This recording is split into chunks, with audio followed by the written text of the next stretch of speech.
Hi friends, once again welcome back to S publication. ఈరోజు మనము FBO అంటే forest beat officer, assistant beat ఆఫీసర్కి సంబంధించి తీసుకున్నట్టయితే మనకు కట్ ఆఫ్ అనేది లాస్ట్ అంటే 2019కి సంబంధించి ఏదైతే నోటిఫికేషన్ వచ్చిందో దానిలో మనకు కట్ ఆఫ్ ఎంత ఇచ్చారు అనేది మనం చూసుకునేటువంటి ప్రయత్నం చేద్దాం.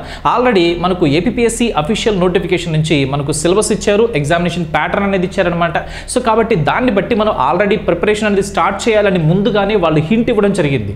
సో మరి సిలబస్ని మనం తీసుకొని ప్రిపేర్ అవుతున్నటువంటి మనము గతంలో జరిగినటువంటి ఎగ్జామినేషన్లో ఏ విధంగా కట్ ఆఫ్స్ ఉన్నాయి అనేది చూసుకోవడం కూడా చాలా చాలా ముఖ్యం. అంటే ఎగ్జాక్ట్గా అలానే ఉంటాయని చెప్పి మనం ఎక్స్పెక్ట్ చేయలేం, కానీ బట్ దానికి దగ్గరలో కొంచెం ఒక 5 to 10 మార్క్స్ కావచ్చు, ఒక 5 మార్క్స్ అటు ఇటుగా వచ్చేటువంటి అవకాశాలు ఉంటాయి. కాబట్టి దాన్ని మనం చూస్తే ఖచ్చితంగా ఇప్పుడు మనం ఏదైతే ప్రిపేర్ అవుతున్నామో దాన్ని కొంచెం బేరీజ్ వేసుకుంటూ, కొంచెం అంచనా వేసుకుంటూ మనం ఏ సబ్జెక్ట్లో కొంచెం ఎక్కువ చదవాలి, దేంట్లో మనము సో ఏ విధంగా ప్లాన్ చేసుకోవాలనేటువంటి దాన్ని సో డెఫినెట్గా మనం ఒక మంచి ప్రణాళికని మనం రూపొందించుకోవచ్చు అనమాట.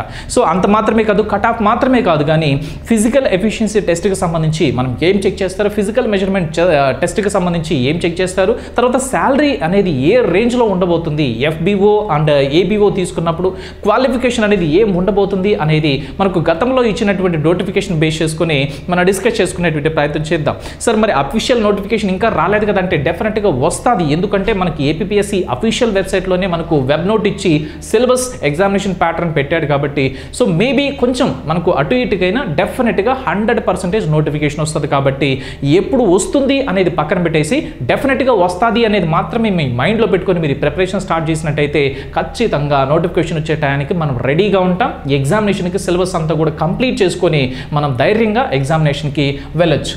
మరి ఇది తీసుకున్నట్టయితే మనకు 2019లో ఇచ్చినటువంటి నోటిఫికేషన్ సంబంధించినటువంటి డేటా అనమాట. సో ఇక్కడ మనం శాలరీ రేంజ్ కనుక చూస్తే ఇక్కడ వేకెన్సీస్ అనేది నేనైతే ఇక్కడ కనిపించుకుంటా చేశాను. ఎందుకు అంటే అప్పుడు ఇచ్చినటువంటి వేకెన్సీస్ ఇక్కడ కనిపించాయంటే అఫీషియల్ నోటిఫికేషన్ వచ్చేసిందా సార్, ఎప్పుడు వచ్చింది సార్, ఎప్పుడు అప్లికేషన్స్ అని చెప్పి ఇలాంటి డౌట్స్ అన్నీ అడుగుతారు. కాబట్టి ఇది 2019లో వచ్చినటువంటి నోటిఫికేషన్. మరి శాలరీ రేంజ్ తీసుకుంటే forest beat officer in AP forest sub services కనుక తీసుకున్నట్టయితే సో శాలరీ రేంజ్ చూడండి, దరిదాపులుగా మనకి ఇక్కడ 50,000కు దగ్గరగా ఉందన్నమాట. 50,000కు దగ్గరగా ఉంది. ఏ qualification? Just intermediate qualification. So ABO తీసుకున్నా లేకపోతే ఎఫ్బిఓ తీసుకున్నా కానీ ఏ క్వాలిఫికేషన్? జస్ట్ ఇంటర్మీడియట్, లేకపోతే ఇంటర్మీడియట్కి ఈక్వలెంట్గా ఉన్నటువంటి అది ఐటీఐ కావచ్చు లేకపోతే ఇంకేదన్నా కావచ్చు అనమాట. సో కాబట్టి జస్ట్ ఇంటర్మీడియట్ క్వాలిఫై అయినటువంటి అభ్యర్థి, కంప్లీట్ చేసినటువంటి అభ్యర్థికి 50,000 రూపాయలు జీతంతో మనకు ఒక మంచి గవర్నమెంట్ జాబ్ అనేది, స్టేట్ గవర్నమెంట్ జాబ్ అనేది మన డిస్టిక్లో మనకు దగ్గరగా ఉన్నటువంటి ప్రాంతంలో మనకు జాబ్ రావడం అనేది సో చాలా చాలా మంచి సో విషయంగా మనం చెప్పుకోవచ్చు, అవునా? సో ఇక ఇది తీసుకుంటే ఫారెస్ట్ బీట్ ఆఫీసర్కి 49,000 అంటే 50,000 వరకు మనకు శాలరీ ఉంది. అదేవిధంగా అసిస్టెంట్ బీట్ ఆఫీసర్ కనుక తీసుకున్నట్టయితే 46,000 వరకు ఉందన్నమాట. సో 46,000 అంటే జస్ట్ ఒక ఇంటర్మీడియట్ క్వాలిఫై అయినటువంటి అభ్యర్థి బయటికి వెళ్తే ఎంత శాలరీ వస్తుంది మీకు తెలుసు, ఏ విధంగా పరిస్థితులు ఉన్నాయనేది తెలుసు. జాబ్ సెక్యూరిటీ ఉంటుంది, ఎవరో పీకేస్తారు, జాబ్ పోతుంది అనేటువంటి ప్రాబ్లం లేదు, అవునా కదా? సో కాబట్టి ఒక సెక్యూరిటీ ఉన్నటువంటి ఒక మంచి జాబ్ అనేది మనకు ఎంత శాలరీతో వస్తుందంటే ఎలాంటి అవకాశాన్ని ఖచ్చితంగా మనం వదిలిపెట్టకూడదు. కాబట్టి జాగ్రత్తగా గమనించండి. శాలరీ రేంజ్ అనేది ఎందుకు చెప్పాను అంటే అట్లీస్ట్ ఈ శాలరీ చూసిన తర్వాత అయినా మీకు మంచి హోప్ అనేది వస్తుంది, మంచిగా చదవాలనేటువంటి ఆ యొక్క సో ఫైర్ అనేది మీలో వస్తుందని చెప్పి నేను శాలరీ రేంజ్ అనేది కూడా అఫీషియల్ నోటిఫికేషన్ నుంచి మీకు డిస్ప్లే చేసేటువంటి ప్రయత్నం నేను చేస్తున్నాను. సో తర్వాత మనం కనుక చూసుకున్నట్టయితే ఇక్కడ ఫిజికల్ మెజర్మెంట్ టెస్ట్లు, తర్వాత వచ్చేసి ఎడ్యుకేషన్ క్వాలిఫికేషన్ కనుక చూసుకున్నట్టయితే ఏబిఓ తీసుకున్నా ఎఫ్బిఓ తీసుకున్నా must have passed intermediate pass అయినటువంటి అభ్యర్థులు కావాలి. ఇప్పుడు చదువుతూ ఉన్నటువంటి వాళ్ళు కాదు, సో ఇంటర్మీడియట్ కంప్లీట్ చేసేసినటువంటి అభ్యర్థులు ఎవరైతే ఉంటారో అలాంటి వాళ్ళ అందరూ కూడా సో ఫారెస్ట్ బీట్ ఆఫీసర్ అనేటువంటి జాబ్ కావచ్చు, అసిస్టెంట్ బీట్ ఆఫీసర్ అనేటువంటి జాబ్ కావచ్చు, ఈ రెండిటికి ఎలిజిబులే. ఎగ్జామ్ ఒకటే, కాకపోతే మీకు వచ్చేటువంటి మెరిట్ని బట్టి మీ మార్క్స్ని బట్టి మీకు మంచి మార్క్స్ వచ్చాయంటే ఫారెస్ట్ బీట్ ఆఫీసర్ అనేటువంటి జాబ్ మీకు ఇవ్వడం జరుగుతుంది. సో కొంచెం మనకు మార్క్స్ కొద్దిగా తగ్గాయంటే అసిస్టెంట్ బీట్ ఆఫీసర్ అనేటువంటి పోస్ట్ మనకి ఇవ్వడం అనేది జరుగుతుందన్నమాట. సో కాబట్టి చూద్దాం. సో FBO తీసుకున్నా ABO తీసుకున్నా కానీ క్వాలిఫికేషన్ మాత్రం జస్ట్ ఇంటర్మీడియట్ మాత్రమే. మరి ఫిజికల్ రిక్వైర్మెంట్స్ కనుక తీసుకున్నట్టయితే ఎలాంటి ఫిజికల్ రిక్వైర్మెంట్స్ అనేది వాళ్ళు ఎక్స్పెక్ట్ చేస్తున్నారు, ఎలాంటి పోస్టులు కనుక తీసుకుంటే no person shall be eligible for appointment by direct recruitment to the post of FBO or ABO in the service unless he is not less than 163 centimetres. అంటే 163 సెంటీమీటర్స్ కన్నా తక్కువ ఉండకూడదు. ఓకేనా? సో 163 సెంటీమీటర్స్ కన్నా తక్కువ ఉండకూడదు హైట్ కనుక తీసుకున్నట్టయితే in height and not less than 84 centimetres, not less than 84 centimetres around the chest on full inspiration. 84 centimetres అనేది మనకు ఫుల్ ఇన్స్పిరేషన్ తీసుకున్నప్పుడు చెస్ట్ సైజ్ అనేది ఖచ్చితంగా ఉండాలి. Round the chest on full inspiration and has chest expansion of not less than 5 centimetres. అంటే మన శ్వాస గట్టిగా తీసుకున్నప్పుడు 5 సెంటీమీటర్స్ ఎక్స్పాన్షన్ అనేది ఖచ్చితంగా ఉండాలి అనేది మనకి ఇస్తున్నాడు అనమాట. Next in case of women candidates, అంటే ఉమెన్ అభ్యర్థులు కనుక తీసుకుంటే స్త్రీ అభ్యర్థులు, అంటే ఇది మేల్ పర్సన్కి రిలేటెడ్ అనమాట. పురుషుల అభ్యర్థులు కనుక తీసుకున్నట్టయితే 163 సెంటీమీటర్ల కన్నా తక్కువ ఉండకూడదు అనమాట హైట్ అనేది తీసుకున్నట్టయితే. అదేవిధంగా చెస్ట్ కనుక తీసుకుంటే 84 సెంటీమీటర్స్కి తక్కువ ఉండకూడదు. ఇక మనకు ఫుల్ ఎక్స్పాన్షన్ అనేది 5 సెంటీమీటర్స్ అనేది ఉండాలి మన శ్వాస తీసుకున్నప్పుడు. అదే ఉమెన్ అభ్యర్థులు కనుక తీసుకుంటే they must not be less than 150 centimetres. అంటే 150 సెంటీమీటర్ల కన్నా తక్కువ హైట్ అనేది ఉండకూడదు వాళ్ళు in height and not less than 79 centimetres around the chest on full inspiration and a chest expansion of not less than 5 centimetres. మనకు అరౌండ్ ద చెస్ట్ తీసుకుంటే 79 కన్నా తక్కువ ఉండకూడదు. 5 సెంటీమీటర్స్ మనకు శ్వాస తీసుకున్నప్పుడు ఫుల్ ఎక్స్పాన్షన్ అనేది ఉండాలి, ఒక 5 సెంటీమీటర్స్ వరకు ఉండాలి అని చెప్పి ఇచ్చారు.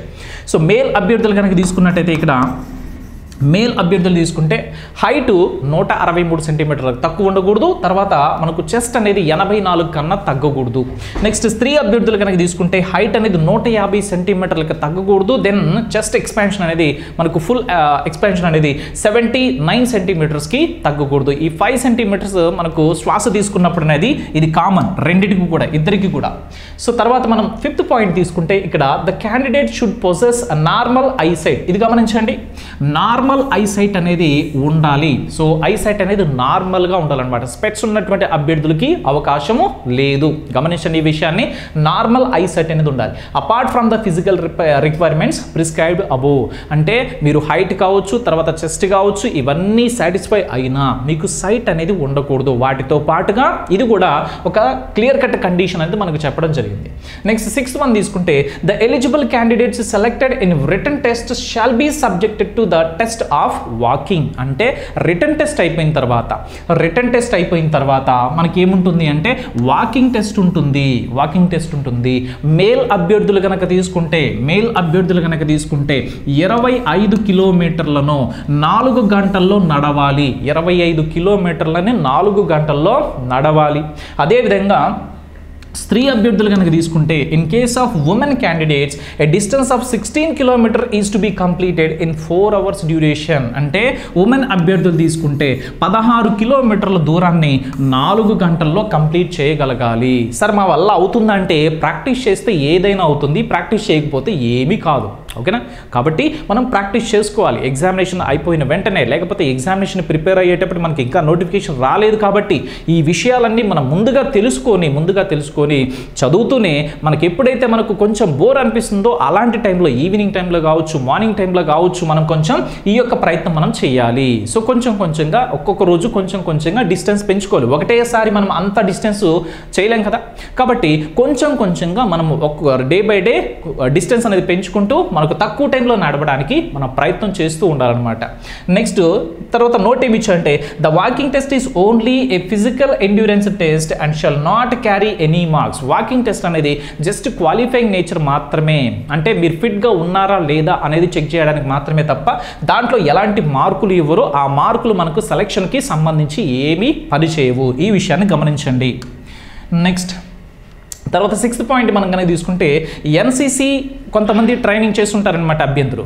సో ఎన్సీసీ ట్రైనింగ్ కనుక చేసినటువంటి అభ్యర్థులు ఎవరైనా కనుక ఉన్నట్టయితే వాళ్ళకి ఎన్సీసీ ఏ సర్టిఫికేట్ కనుక వాళ్ళ దగ్గర ఉన్నట్టయితే మీకు అడిషనల్గా ఒక మార్కు బోనస్గా వస్తుంది. అదేవిధంగా ఎన్సీసీ బి అనేటువంటి సర్టిఫికేట్ దగ్గర మీ దగ్గర ఉన్నట్టయితే 3 మార్కులు అదనంగా కలుస్తుంది. పోటీ పరీక్షల్లో అట్లీస్ట్ 1 మార్కే మన జాబ్ని డిసైడ్ చేస్తుంది అనమాట. కాబట్టి ఈ ఎన్సీసీ ఏ కావచ్చు, బి కావచ్చు, సి ఏదైతే సర్టిఫికేట్స్ ఉంటాయో ఆ ఉన్నటువంటి అభ్యర్థులు ఖచ్చితంగా మీ యొక్క సర్టిఫికేట్ని జాగ్రత్తగా చేసుకొని మీరు కనుక సో డాక్యుమెంట్స్ వెరిఫికేషన్ అప్పుడు కనుక మీరు చూపించినట్టయితే, లేకపోతే మనకు అప్లికేషన్ ప్రాసెస్ అప్పుడు కనుక అప్లోడ్ చేయాల్సిన కనుక వచ్చినట్టయితే అప్పుడు అప్లై చేస్తే మీకు రిటన్ టెస్ట్లో మీకు ఎక్కువ మార్క్స్ యాడ్ చేయడం అనేది జరుగుతుంది.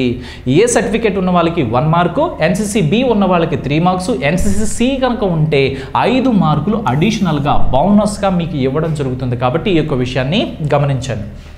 Then the final selection shall be done from among the persons who have qualified in walking test based on the marks secured in the written examination duly observing roster points. Okay, మనకు first examination complete కావాలి, తర్వాత walking test అనేది మీ just అది qualifying nature మాత్రమే, but qualify అవ్వాలి. దాంట్లో marks అయితే మనకి ఏమీ యాడ్ కావు. నెక్స్ట్ ఇక కట్ ఆఫ్కి సంబంధించి తీసుకున్నట్టయితే 2019లో మనకి ఏదైతే నోటిఫికేషన్ వచ్చిందో దానికి సంబంధించినటువంటి ఎగ్జామినేషన్ స్క్రీనింగ్ టెస్ట్కి సంబంధించినటువంటి కట్ ఆఫ్ మార్క్స్ నేను చెప్తున్నాను. స్క్రీనింగ్ టెస్ట్ మనం కనుక తీసుకుంటే దాన్ని మనకు 16వ తేదీ 6వ నెల 2019లో మనకు కండక్ట్ చేయడం జరిగిందనమాట. అంటే ఇదే జూన్ నెల 2019 16వ తేదీ మనకు సో వాళ్ళకి స్క్రీనింగ్ టెస్ట్ అనేది అంటే ప్రిలిమ్స్ ఎగ్జామ్స్ లాంటిది ఏదైతే ఉంటుందో మనకు స్టేట్ లెవెల్లో దాన్ని కండక్ట్ చేయడం జరిగింది. సో దాంట్లో తీసుకుంటే జనరల్ స్టాండర్డ్స్ అంటే ఓసీ అభ్యర్థులు ఎవరైతే ఉన్నారో వాళ్ళకి 56.51 మార్కులు అనేటివి మనకిచ్చారు. ఎన్ని మార్క్స్కి? 150 మార్కులకు. పేపర్ ఏ 75 మార్కులు ఉంటుంది, పేపర్ బి 75 మార్కులు ఉంటుంది. మొత్తంగా 150 మార్కులకు 56.51 అనేది కట్ ఆఫ్గా ఉంది ఓసీ అభ్యర్థులకి. ఓకేనా? సో నెక్స్ట్ తర్వాత మనం చూసుకుంటే బీసీఏ కేటగిరీకి తీసుకుంటే 56.51 అంటే జనరల్ అభ్యర్థులకి ఏదైతే కట్ ఆఫ్ ఉందో అదే కట్ ఆఫ్ బీసీఏకి ఉంది అండ్ బీసీబీకి కూడా అదే కట్ ఆఫ్ ఉంది. బీసీడీకి చూడండి, బీసీడీకి కూడా సేమే, నెక్స్ట్ బీసీఈకి కూడా సేమే అండ్ ఎస్సీ కేటగిరీకి కూడా సేమే ఉంది. అంటే ఓసీ కట్ ఆఫ్, తర్వాత BCA cut off, BCB cut off, BCD cut off, BCE cut off and SC కేటగిరీకి సంబంధించి తీసుకున్నా కానీ సేమ్ ఉంది. బట్ బీసీసీ చూడండి, ఇక్కడ బీసీసీకి సంబంధించి తీసుకుంటే ఇక్కడ 49.32 ఉంది మనకు కట్ ఆఫ్ అనేది అవుట్ ఆఫ్ 150 మార్క్స్. సార్ ఇంత తక్కువ ఉందంటే మరి పేపర్ కొంచెం గట్టిగా ఇచ్చుంటాడు, అవునే కదా? సో కట్ ఆఫ్ తక్కువ ఉందంటే దాని మీనింగ్ ఏంటి? పేపర్ గట్టిగా ఇస్తేనే కట్ ఆఫ్ మనకి ఇంత తక్కువ ఉంటుంది, లేకపోతే మంచిగా స్కోర్ చేస్తాం కదా. కాబట్టి సో నెక్స్ట్ తర్వాత ఎస్టీ కట్ ఆఫ్ కనుక తీసుకున్నట్టయితే 27.40గా ఉంది. ఈ కట్ ఆఫ్ అనేది మనకు ఎగ్జామినేషన్ ఇచ్చినటువంటి క్వశ్చన్ పేపర్ టఫ్నెస్ని బట్టి, ఇంకా మనకు ఉన్నటువంటి పోస్టులను బట్టి, పోటీని బట్టి, ఈ 3 విషయాలను బట్టి మనకు కట్ ఆఫ్ అనేది డిసైడ్ కావడం జరుగుతుందన్నమాట. సో కాబట్టి దీన్ని బట్టి మనకు ఒక అంచనా వచ్చింది. కాబట్టి దీనికి అట్లీస్ట్ ఒక 5 మార్క్స్ లేకపోతే ఒక 10 మార్క్స్ అన్న ఎక్స్ట్రా తెచ్చుకోవడానికి మనం ముందుగా ప్లాన్ చేసుకోవాలి. సార్ నేను 150 మార్క్స్ కాబట్టి నేను 100 పైన కొడతాను అంటే మంచిదే, చదువు అంత రేంజ్లో చదివితే ఖచ్చితంగా నీకు ఛాన్స్ అనేది ఉంటుందన్నమాట. సో ఎందుకు ముందుగా చెప్తున్నామంటే ముందుగా సిద్ధపడాలి. నోటిఫికేషన్ వచ్చిన తర్వాత, ఎగ్జామ్ రాసిన తర్వాత ఇన్ని వస్తే సరిపోతుందా, అన్ని వస్తే సరిపోతుందా కాదు. నోటిఫికేషన్ రాకముందే దాంట్లో మనకి ఎప్పుడు రాబోతుంది, దానికి క్వాలిఫికేషన్ ఏంటి, ఏజ్ ఎంత ఉంటుంది, ఇవన్నీ మనం చూసుకోవాలి. అట్ ద సేమ్ టైం గతంలో దీనికి సంబంధించి పెట్టినటువంటి ఎగ్జామ్స్ ఏదైనా ఉంటే దానికి కట్ ఆఫ్ ఏంటి అనేది కూడా తెలుసుకోవాలి. ఏపీ హైకోర్టుకి సంబంధించి దరిదాపులుగా మనకు ఆఫీస్ సబార్డినేట్ తీసుకున్న, జూనియర్ అసిస్టెంట్ తీసుకున్న ఈ రెండింటి కూడా మనం కట్ ఆఫ్ చెప్పడం జరిగింది. ఎందుకు అంటే ప్రిపేర్ అయ్యేటువంటి అభ్యర్థులకి ఒక అవగాహన అనేది వస్తుంది. దానికి తగ్గట్టుగా మనం ఆ ఇన్ఫర్మేషన్ బేస్ చేసుకొని మనం ప్రిపరేషన్ అనేది చేయొచ్చు. మరి ఫారెస్ట్ సెక్షన్ ఆఫీసర్కి సంబంధించి కూడా మరి కట్ ఆఫ్ చెప్పేటువంటి ప్రయత్నం మరొక వీడియోలో చేసేటువంటి ప్రయత్నం చేస్తాను. ఏపీ హైకోర్టుకి సంబంధించి కూడా మిగతా పోస్టులు ఏదైతే ఉన్నాయో వాటికి కూడా సో 1 by 1 చేసేటువంటి ప్రయత్నం చేస్తాను. ఇప్పటికైతే మనకి ఈ యొక్క ఇన్ఫర్మేషన్ ఏదైతే ఉందో ఇది ఖచ్చితంగా మీకు యూజ్ అవుతుందని నేను అనుకుంటున్నాను. అదేవిధంగా మీ ఫ్రెండ్స్ అందరూ కూడా ఈ యొక్క ఇన్ఫర్మేషన్ షేర్ చేయండి. ఎందుకు అంటే మీకు మాత్రమే కాదు వాళ్ళకు కూడా ఈ యొక్క ఇన్ఫర్మేషన్ అవసరమని నేను నమ్ముతూ ఉన్నాను. కాబట్టి సో మరొక వీడియోలో మళ్ళీ కలుసుకుందాం friends. Till then bye, see you in the next session.